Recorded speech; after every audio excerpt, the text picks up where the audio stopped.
교독하겠습니다.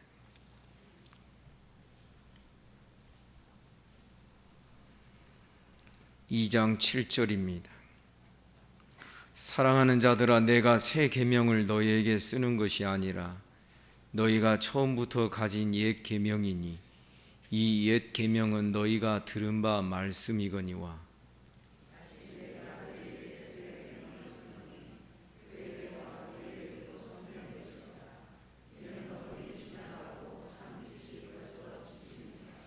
빛 가운데 있다 하면서 그 형제를 미워하는 자는 지금까지 어두움에 있는 자요.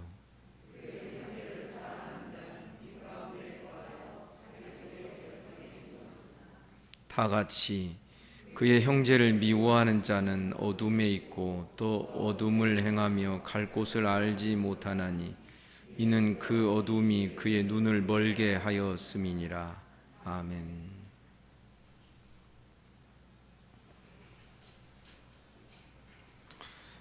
구약과 신약의 전체 말씀 속에서 보여지는 우리들의 신앙의 모든 그 내용을 설명하는 시작점이 있다면 그것은 바로 하나님의 보좌라고 말할 수 있습니다.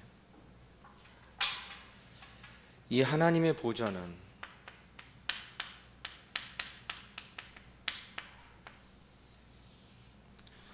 구약시대에는 하나님의 언약궤 위에 속죄소가 만들어지고 그 위에 두 그룹 천사가 서로 마주보고 있고, 그 언약궤 안에는 광야 시대 때에는 율법의 두 돌판과 그리고 아론의 쌍난 지팡이 그리고 만나 항아리가 그 속에 들어 있었습니다. 나중에 광야 시대가 지난 다음에 성경이 묘사하는 그 언약궤 안의 내용물은 언약의 두 돌판만 남아있게 됩니다. 그 하나님의 언약궤가 있고 보좌가 있는 이곳은 구약 시대에는 철저히 차단되어 있었습니다. 1년에 딱 한 번 휘장이 열리면서 대제사장만 대속죄일에 여기에 잠깐 들어갔는데, 그때 지나면은 다시 또 닫혔으니 히브리서 저자는 무엇라고 말하냐면 이때에는 아직 하나님 앞에 나아가는 길이 아직은 열린 것이 아니다, 그렇게 말씀을 하고 있는 것입니다. 그런데 구약시대에 열리지도 않는 이 하나님의 보좌를 계속해서 성경이 이스라엘의 신앙의 중심으로 이야기하고, 그리고서 하나님의 보좌 앞에 훗날 우리들의 신앙을 다 설명하고자 제일 먼저 중앙에 떡상이 있고 분향단이 있고, 그렇게 해서 이쪽에는 맞나요? 7개의 등불이 촛대가 있고, 여기에는 이스라엘의 12지파의 그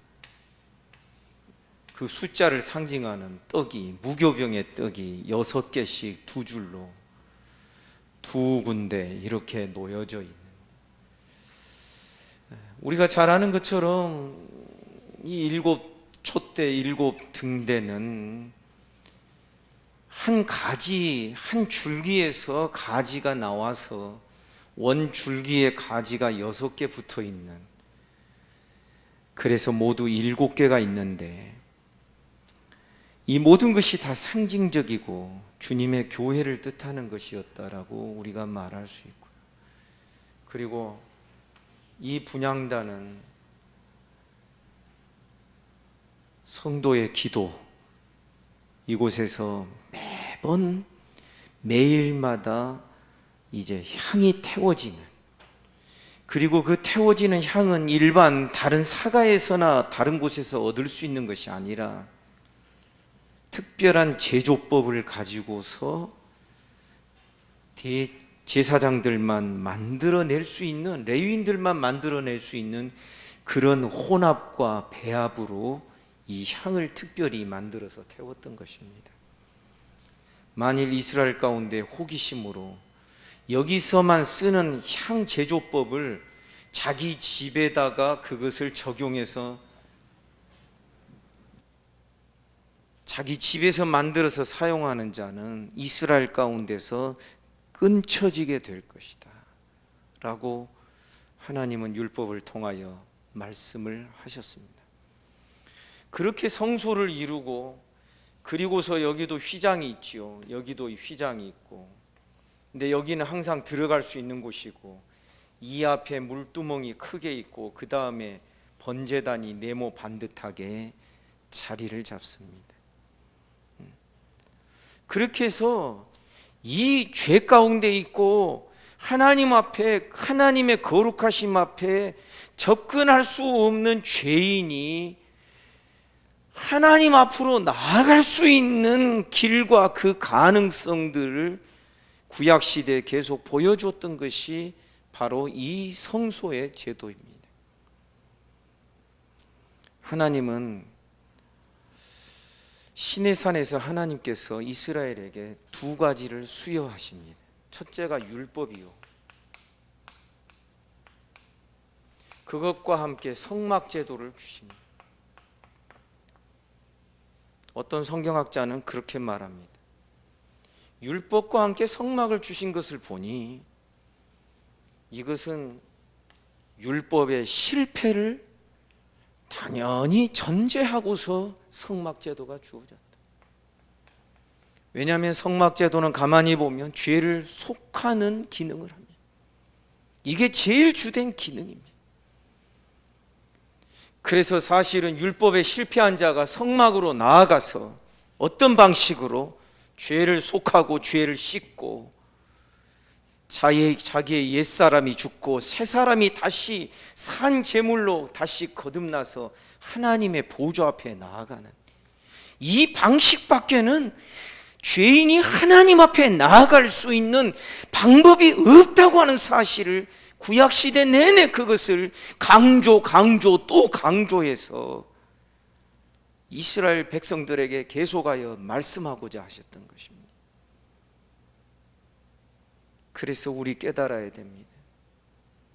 사실 요한일서 1장에서 말하는 교제, 코이노니아, 그 교제가 하나님과 그 아들 예수 그리스도와 함께 교제하며 우리와 너희의 교제, 교회의 교제가 이 성소 안에서 진행되고 있다는 것을 우리가 기억해야 되는 것입니다. 그러니 요한일서 1장은 사실은 제가 볼 때에 이 성막제도, 이제는 이 휘장들이 다 찢어지는 것이지. 그래서 요한계시록에 있는 것처럼 요한계시록을 읽을 때 여러분들이 분명히 이해하면서 읽어야 될 부분이, 계시록 4장에 들어가서 보면 하늘의 문이 열리고 성령께서 이리 올라오라 하니까 요한 사도가 쓱 이렇게 성령께서 데리고 올라가시는데, 올라가서 보니까 제일 먼저 보이는 것이 하나님의 보좌였습니다. 이건 뭘 뜻합니까? 구약시대에 막히고 차단되었던 죄인이 함부로 들어갈 수 없는 이 볼 수 없는 하나님의 보좌가 이제 신약시대 예수 그리스도 안에서 이것이 열리게 되었다라는 것입니다. 이 변화된 이 시스템이 예수 안에서 이제 모든 것이 찢어지고 제거되고 중간에 막힌 담을 허시고, 아멘입니까? 그래서 예수께서 말씀하시기를, 예수님도 우리를 여기까지 인도하시기 위하여 예수님도 이 길을 걸어가신 것입니다. 십자가의 제물이 되셨습니다. 그도 받을 세례가 있다. 예수께서 복음서에서 분명히 말씀하셨습니다. 나도 내가 받을 세례가 있으니 그것이 이루어지기까지 내가 얼마나 답답하며 내가 견디기 힘든지 모르겠다. 예수께서 말씀하셨습니다. 나도 내가 받을 세례가 있다. 세례를 지나는 것입니다. 물두멍을 예수님도.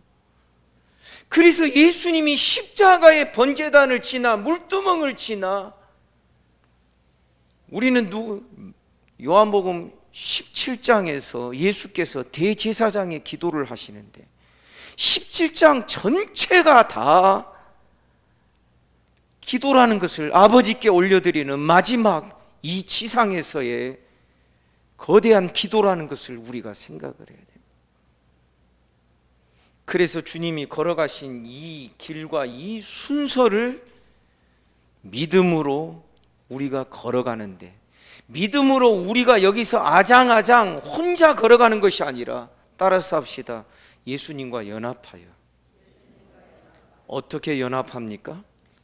믿음으로 포도나무에 가지가 접붙여지듯이. 아멘입니까? 믿음으로 예수님이 머리가 되시고 우리는 그의 몸이 되듯이. 아멘입니까? 머리와 몸을 같이 연합해서 이루었다는 것은 하나님 앞에서 이 사람이 한 사람이라는 것을 뜻하는 것입니다.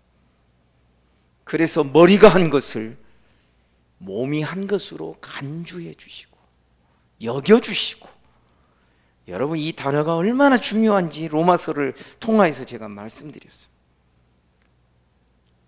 그래서 머리가 죽은 것을 몸이 죽은 것이요, 머리가 형벌을 받은 것을 몸이 형벌받은 것으로 여겨주시고, 머리가 부활했으니 몸도 부활하겠네. 아멘입니까? 그러면 머리 대신 주님이 부활하셔서 어디로 올라가셔? 하나님 보좌 우편에 올라가셔. 그러면 머리가 올라갔으니 몸도 올라가겠네. 아멘입니까? 머리가 영광 받으셨으니 몸도 영광 받겠네. 예수 그리스도를 믿는 순간부터 우리의 모든 삶의 운명은 예수님과 이제는 떨어질래야 떨어질 수 없는 밀착되고 접착된 관계라는 것을 여러분 아셔야 되는 것이에요. 그래서 이제는 살아도 주님과 함께 살고, 아멘, 죽어도 주님과 함께 죽고, 주님과 내가 떨어질 수가 없는 거예요. 물을 떠난 물고기 혹시 살 수 있다 할지라도 주님 떠난 나는 살 수 없네. 어떤 복음성가에 나오는 가사 아닙니까? 그래서 이제 우리 기억해야 됩니다. 사실 세례받을 때 서약서 내용을 가만히 보고 서약할 때를 그 내용을 종합해 보면요, 이제는 나한테는 예수밖에 없습니다. 이제 나에게는 하나님밖에 없습니다라는 그런 고백인 것입니다. 그런데 오늘 아침에 제가 말씀드린 대로 홍해를 건너고 다 어린 양의 유월절에 피 제사가 지나가고 홍해를 건너는 그 집단적 세례를 지나갔음에도 불구하고 뭐예요? 여전히 요 밖의 것, 애굽을 그리워하고 애굽의 고기를 막 먹고 싶어하고 애굽으로 돌아가기를 동경하고, 이런 사람들은 결국 여기까지 이르지를 못하는 것이지.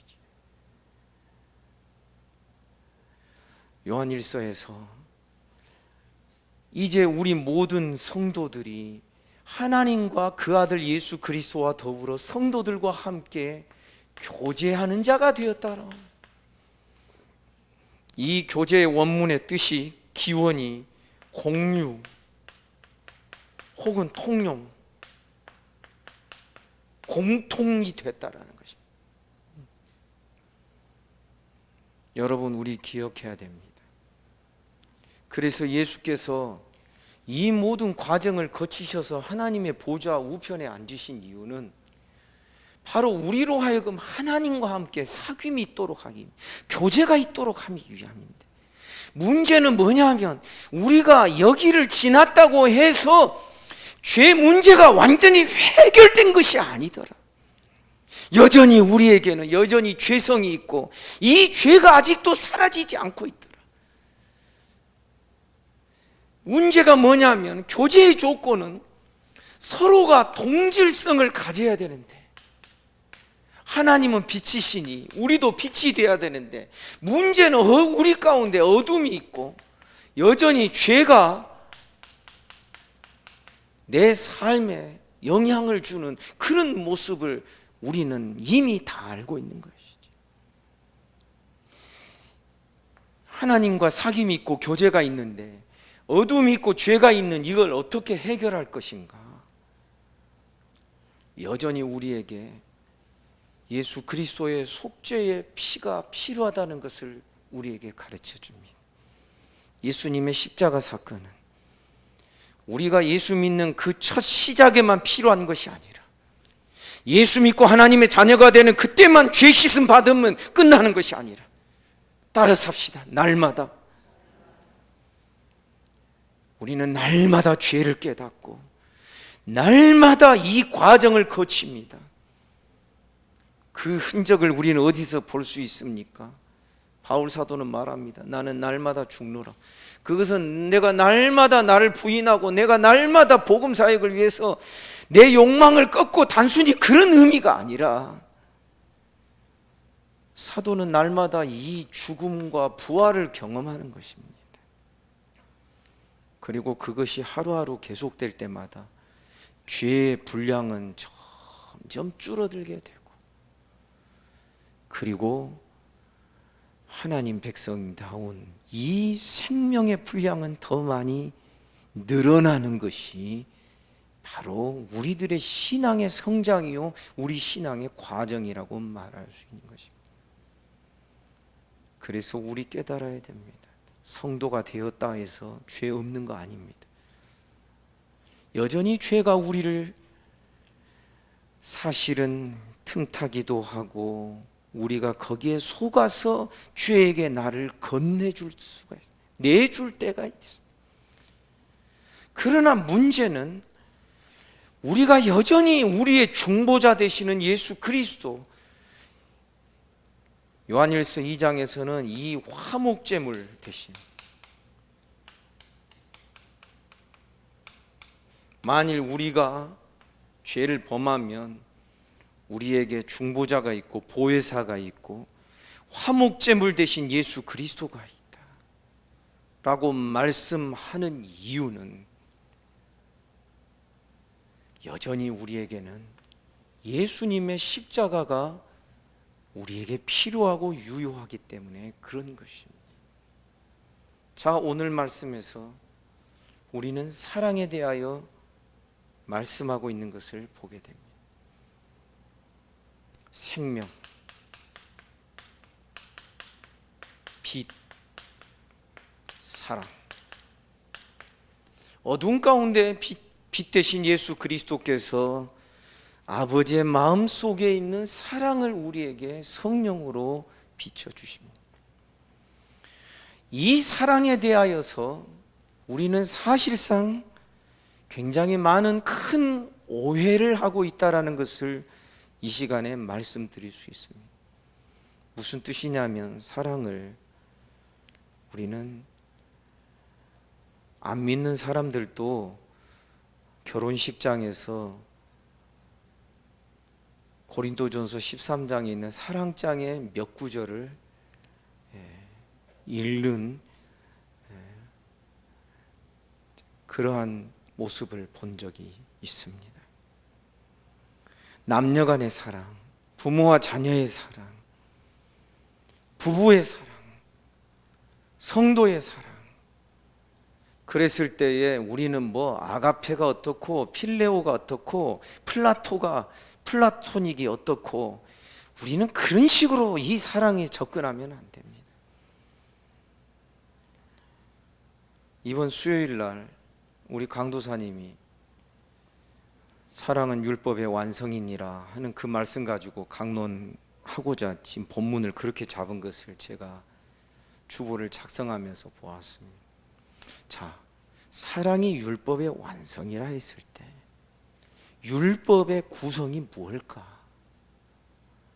이전에 제가 열왕기서를 강론하면서 말씀드렸습니다. 모든 전체 율법은 어떻게 되어 있느냐 하면 공의와 인애로 돼 있어요. 공의는 우리가 잘 압니다. 미슈파트라고 이렇게 씁니다. 이상하죠? 인애는 우리가 또 너무 잘 아는 단어입니다. 따라서 합시다. 헤세드, 인자하심, 인애하심.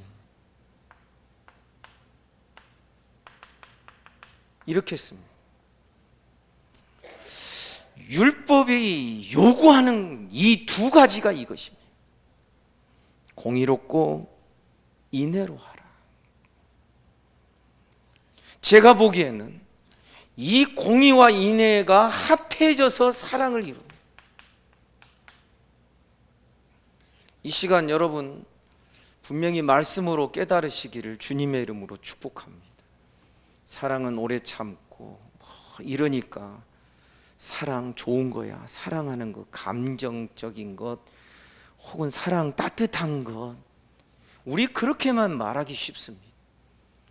그러나 아버지의 사랑이 우리에게 비춘 바 되었다. 하나님은 사랑이시라고 했을 때 그 하나님의 속성이 바로 공의와 인애가 합쳐져 있는 이것이 사랑으로 표현되는 것이 아니고 무엇이겠습니까? 십자가의 사랑을 말합니다.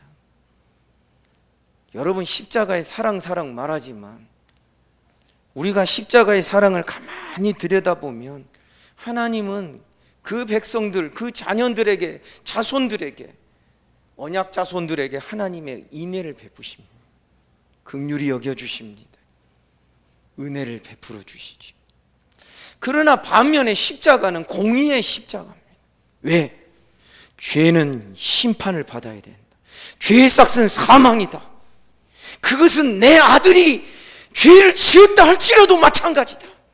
이게 하나님의 공의입니다. 십자가는 절대 인애와 그래 죄 없다고 해줄게 하는 것이 이 사랑이 아닌 것입니다. 공의가 정확히 시행됩니다. 그 공의를 요구하는, 그 공의를 이루고 그것을 이루고 그것에 순종하고 하는 그 역할을 우리가 안 하고 우리의 머리 대신 예수 그리스도께서 하신 것이지, 그렇다고 해서 우리는 아무것도 안 하고 이거 인애만, 사랑만, 은혜만 받았다, 우리는 그렇게 말할 수 있는 게 아닙니다. 여러분, 우리가 하나님의 은혜를 깨달을 때마다 여러분 우리 아셔야 됩니다. 은혜는 절대 은혜만 가지고 은혜를 깨달을 수 있는 게 아닙니다. 공의와 같이 하나님의 공의가 어떻게 시행되는가를 보십시오. 자기 아들도 죽이시는 공의입니다. 죄를 죄 없다고 안 하시는 공의입니다. 죄에 대한 형벌과 대가가 분명히 주어지는 것이 공의입니다. 모든 율법이 이 두 축으로 이루어졌습니다. 나중에 선지서를 보면 하나님께서 선지자들을 통하여서 이스라엘 백성들에게 요구하시는 것이 결국은 이 두 가지입니다. 사랑장 보십시오. 사랑은 무조건 감정적으로 사람을 품고 사랑하는 그것만을 사랑이라고 말하지 않습니다. 사랑은 진리와 함께 기뻐합니다. 아멘입니까? 진리는 뭡니까? 공의로움인 것입니다. 그러면서도 인애가 그 진리인 것입니다. 불의를 기뻐하지 않는다 그랬습니다. 그러니까 사랑은 단순히 우리가 사랑한다, 사랑하지 않고 미워한다, 단순히 감정적인 것, 감정적인 표현을 말하는 것이 아니라는 것입니다. 사랑이 모든 율법의 완성이라 했을 때 율법도 이 두 축으로 계속 이야기됩니다. 이러이러한 자는 죄 없다 하지 아니하리라. 이러이러한 자는 반드시 백성 중에서 돌로 쳐서 죽임을 당해야 할 것이니. 때로는 율법을 보면 너무 무섭습니다. 하나님의 공의의 표현이 율법 안에 들어있습니다. 율법을 하나님이 만드셨고 하나님 속에 있는 것을 내어주셨기 때문에 하나님의 속성이 그 속에 그대로 하나님의 DNA가 들어있는 것입니다. 하나님 공의 하나님이시요 그와 함께 인내의 하나님이십니다.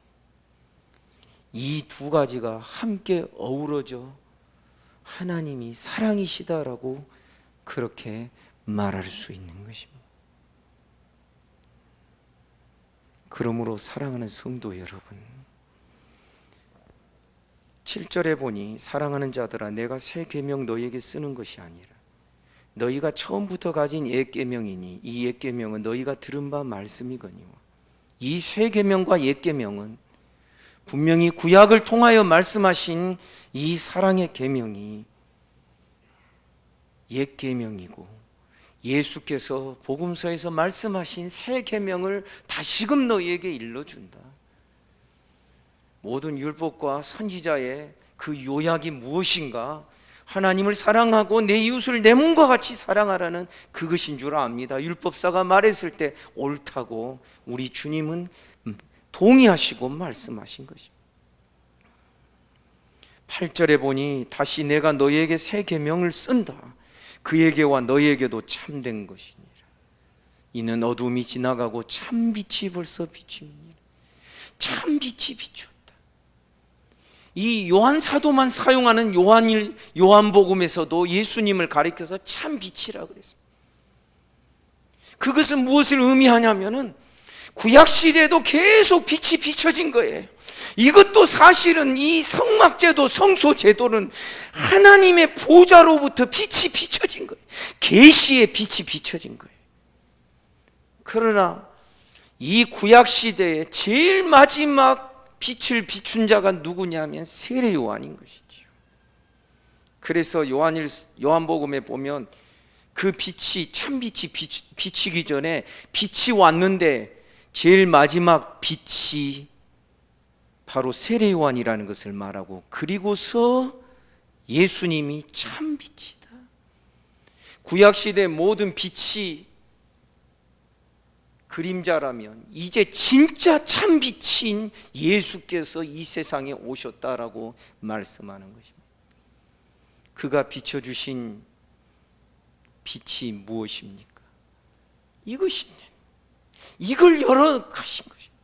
그리고서 하나님의 그 속성, 하나님은 사랑이시다라고 하는 이 하나님의 공의와 인애의 생명의 빛을 우리들에게 비춰주시면서, 그러면서 여러분 모세도 구약시대에 40일 동안 하나님과 교제하고 났더니 하나님의 영광이 그의 이마와 그의 얼굴에 묻어 있었습니다. 그래서 눈꺼풀에서 빛이 났다 그랬습니다.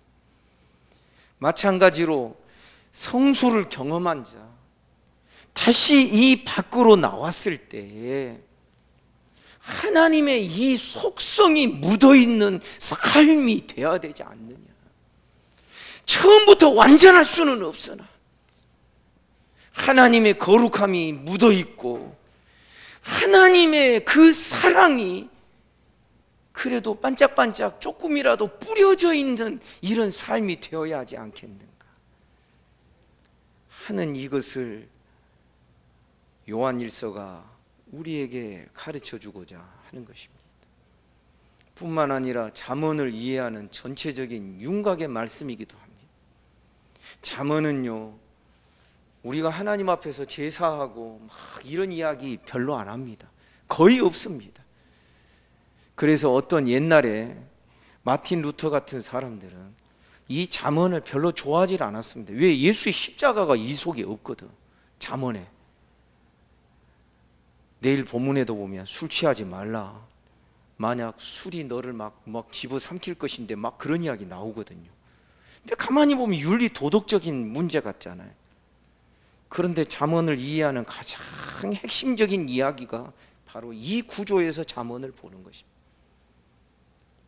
하나님의 성소를 경험한 자가, 하나님과 교제가 있고 사귐이 있는 자가 그의 삶의 현장에 나와서 이 하나님만 가질 수 있는 이 지혜의 빛을 그가 삶의 현장에서 어떻게 그것을 반영하며 비춰가면서 살아갈 것이냐 하는 과제를 가지고서 기록된 것이 바로 잠언인 것입니다. 그래서 여러분 잠언을 읽을 때 그 구절만 딱 띄워놓고 읽으면요, 아주 우리로 하여금 잘 살으란 것이구나, 이거로 끝나기가 쉽습니다. 잘 되는 삶이 이런 거라는 것이구나, 이렇게 끝나기 쉽습니다. 여기와 연결해서 잠언을 읽어가야만 잠언의 말씀의 진정한 문맥을 우리가 깨달을 수 있게 되는 것입니다. 사랑하는 여러분, 다시 말씀드리지만 사랑은 누구를 사랑하고 미워한다는 단순한 감정적인 것을 뛰어넘는 이야기입니다. 왜 사랑인데 요한일서에서 적그리스도 이야기 나오고 뭐 이런 자는 뭐 너희 가운데서 나중에 보면 나옵니다. 죄사함을 받을 만한 죄가 있고 그렇지 않는 죄가 있는데, 만약 사함받지 못할 죄를 범한 자가 있으면 아예 쳐다보지도 말으라 그래요. 무슨 사랑이 이렇습니까? 우리가 생각하는 사랑, 끝까지 사랑하는 그 사랑, 우리는 그것만 너무 좋아합니다. 그러나 성경이 말하는 사랑은 제가 말씀드린 이런 내용을 담고 있다는 것을 여러분 아셔야 합니다. 대부분은요, 성경을 이해하고 해석을 할 때 내가 가지고 있는 개념, 그 단어의 개념으로 성경을 읽어가기 때문에 이런 오류가 나타날 수 있는 것입니다. 언젠가 말씀드렸지요. 성경의 단어를 해석할 때 국어 사전적 해석법을 적용하면 안 되는 것이라고. 복에 대한 오해가 얼마나 많습니까? 그런데 성경에서 아브라함에게 주신 그 복의 내용을 가만히 보니 사전에서 우리가 얻을 수 있는 복의 개념, 또 우리가 어려서부터 살아오면서 체득한 이 복에 대한 생각, 그것을 성경의 복을 이해하는데 그대로 적용하게 되면 거기에서 이제 이상한 기복신앙의 현상들이 나타날 수밖에 없는 것이죠.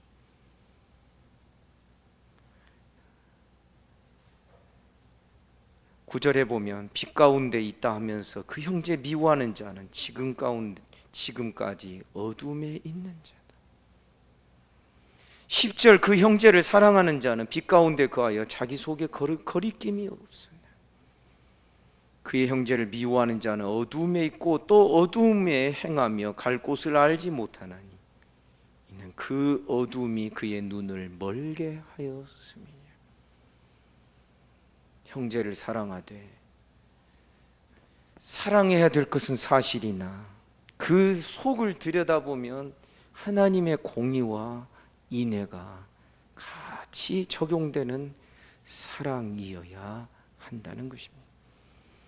그래서 여러분, 요한일서에 보면 사랑은 불의한 것과 완전히 척을 집니다. 이건 완전히 적그리스도다, 딱 등을 져버립니다. 이런 사람은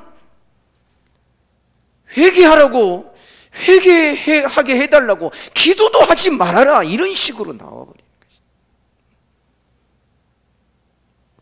사랑은 어떤 의미에서 이렇기 때문에 단호할 것에 대하여 단호한 것이고 결코 우유부단하거나 불분명한 것이 아니라는 것을 우리 알아야 되는 것입니다. 이 세상 사람들이 원하는 사랑 배우지 말고 하나님이 예수 그리스도를 통하여 우리에게 비춰주신 참 빛의 사랑을 잘 배워가는 저와 여러분 우리 모두가 되기를 주님의 이름으로 축복합니다. 그리고 언제 기회가 있으면 말씀드리겠지만 사랑은 절대 정적인 것이 아닙니다. 정체되어 있는 것이 아닙니다. 진행됩니다. 쫙 나아가는 것입니다. 그래서 사랑은 우리의 믿음과 은사와 모든 것이 다 합해져서 완성을 이루는 그것을 사랑이라고 말하는 것입니다. 이게 고린도전서 13장에 나오는 이야기입니다. 우리가 지금은 보는 것이 거울을 보는 것처럼 희미합니다. 지금은 은사나 여러 가지 것들 부분적으로 보고, 우리는 부분적으로 보고 부분적으로 알지만 온전한 것이고 올 때에는 부분적으로 알던 것이 폐하여질 것이다. 지금은 우리가 희미하게 보인다. 그러나 그때에는 우리가 얼굴과 얼굴을 직접 대하여 볼 것이니, 그때까지 얼굴을 볼 수 있는데 거울을 보고 있는 사람이 어디 있겠나. 희미한 것 사라진다. 여러분, 희미한 것이 점점 분명한 것으로 대치되고 희미한 것이 사라지는 은혜가 있기를 주님의 이름으로 축복합니다. 부분적인 것이 점점 완성체가 되어가면서 부분적인 것들이 사라지는 것이죠. 구원 역사의 흐름에 비추어서 바울 사도가 고린도전서 13장에서 사랑의 의미를 설명하는 것이 바로 이것인 것입니다. 성도 여러분, 우리 하나님께서 우리를 사랑하신 방식대로 성도들을 그대로 사랑하며 나아가기를 주님의 이름으로 축복합니다. 이 사랑을 배우지 못한 자는 아직까지 어두움에 있는 자요, 눈이 먼 자다, 아직도 눈이 뜨여지지 않는 자다라고 분명하게 우리에게 가르쳐주고 있으니, 하나님의 사랑으로 눈이 활짝 띄어지고 열려지는 은혜가 있기를 주님의 이름으로 축복합니다. 기도하겠습니다.